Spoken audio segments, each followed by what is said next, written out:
So students, up till now we have studied about substance-based energy resources, isn't it? Now let us learn about process-based energy resources. So let's take some examples and study them in detail. The first one, that is tidal power. So the power obtained from the kinetic energy of flowing water is called tidal power.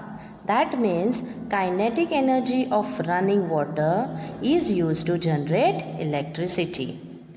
Tidal power does not cause any degradation of the environment. Means it does not harm environment.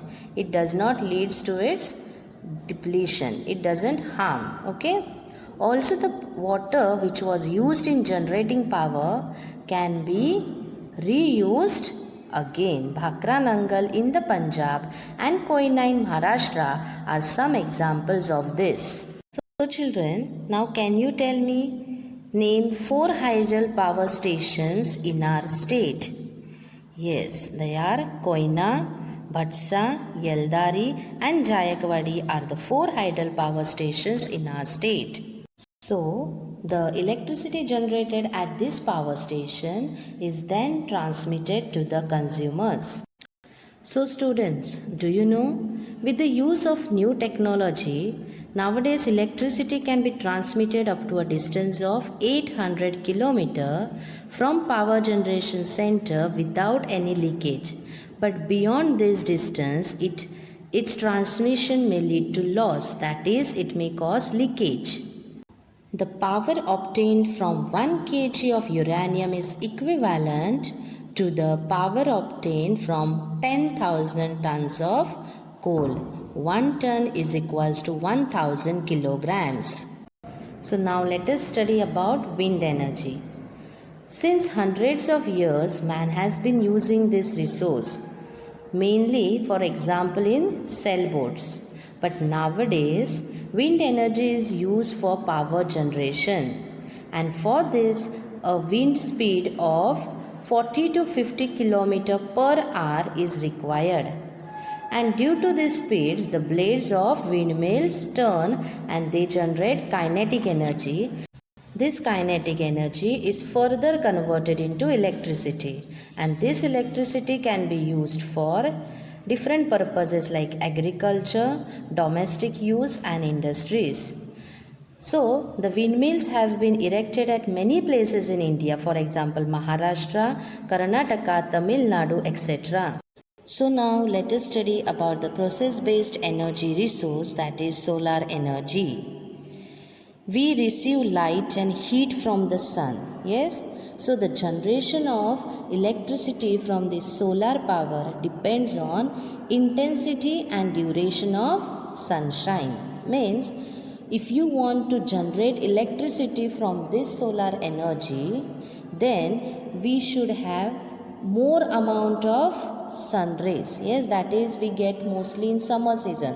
Yes, but in rainy season if you will see, the sun rays what we are getting that are not more intense, means they are not more strong. Yeah, so if we want to generate electricity from this, then the intensity of sun rays should be more. Yes, and also the duration means time period. Now in summer season, from if we'll see from 10 o'clock till 4 or 5 o'clock in evening, there is sunlight. Yes, and it is very strong. Yeah, but in some seasons the sunlight's duration is less, means it comes for less time, then we are not able to generate electricity. Okay, if we want to generate electricity or generation of power from solar energy, then its intensity and duration should be proper. Yes, so generation of electricity depends on intensity and duration of sunshine. Now we can see that intensity of solar energy is maximum in the torrid zone. Torrid zone means where, children? Yes. Can you see the yellow part on the earth and red color they have shown us, torrid zone on the screen. Torrid zone is close to the equator. Yes. So there the intensity is more. Why the intensity is more? Because the sun rays are perpendicular there. We have studied it in first lesson. So when the sun rays are perpendicular, their intensity is more, and thus torrid zone has solar energy which is more intense. Okay, now the regions which fall in this area will have more sunlight, and our India is in torrid zone, so there is lot of scope for us to use this energy. Okay, but children, generation of power from this energy requires lot of money, isn't it?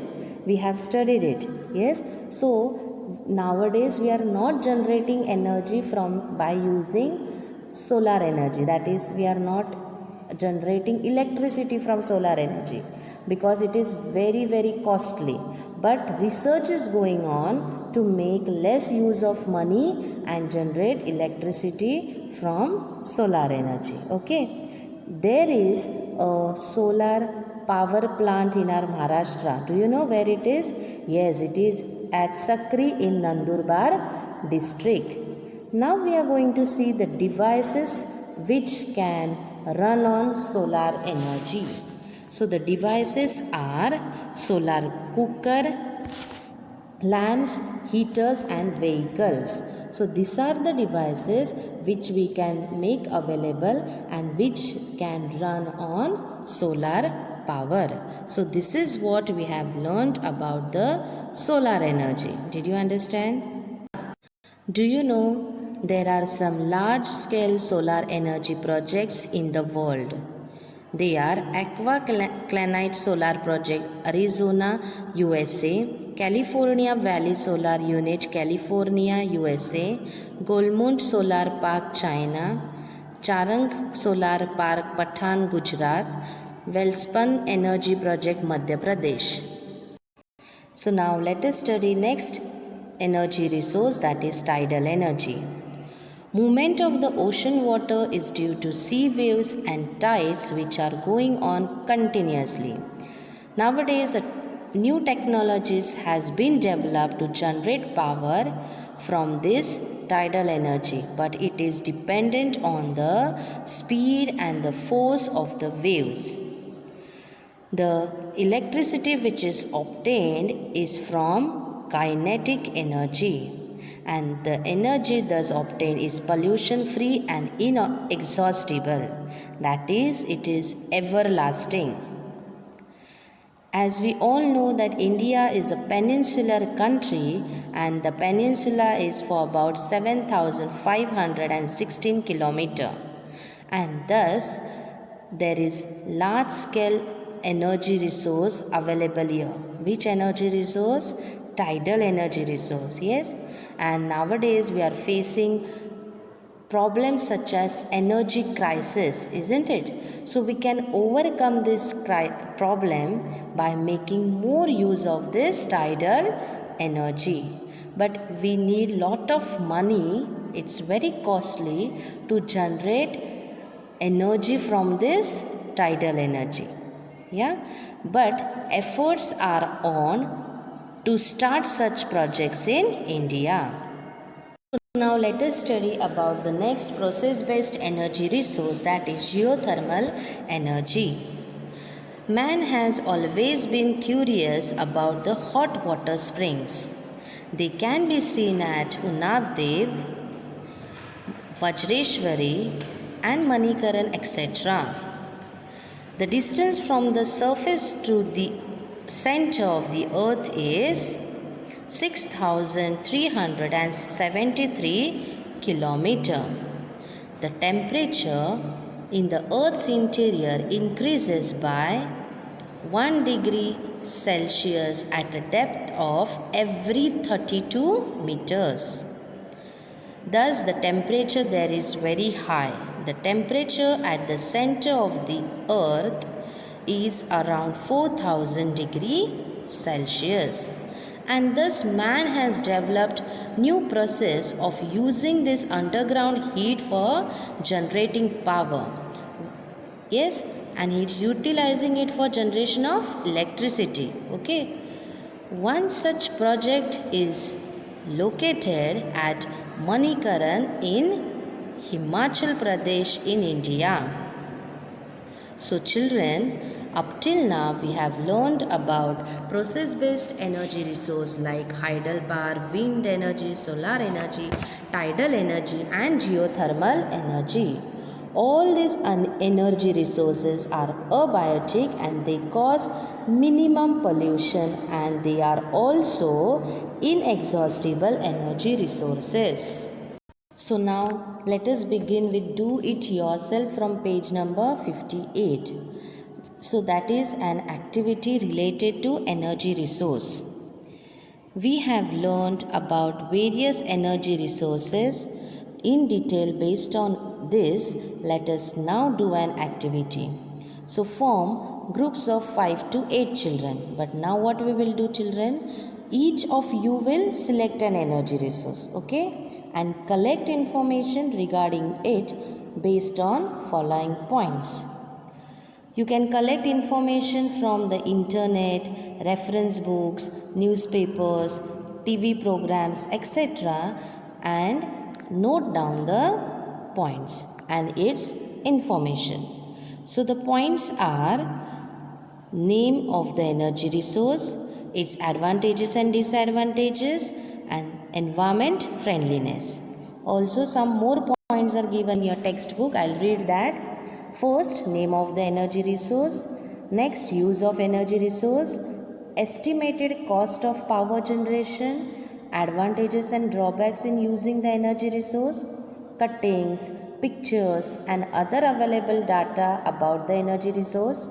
Environment friendliness of the energy resource, and last, other alternatives to the energy resource. So now I will give you one example, that is I will select one energy resource, that is coal. We can use coal as source of energy. It is substance based energy resource. It is abundantly available. Abundantly means it is more in quantity. Okay. Also, energy from coal can be obtained easily and consistently. We can ensure continuous supply of coal and hence it is considered as reliable energy resource. Also, it is affordable energy resource.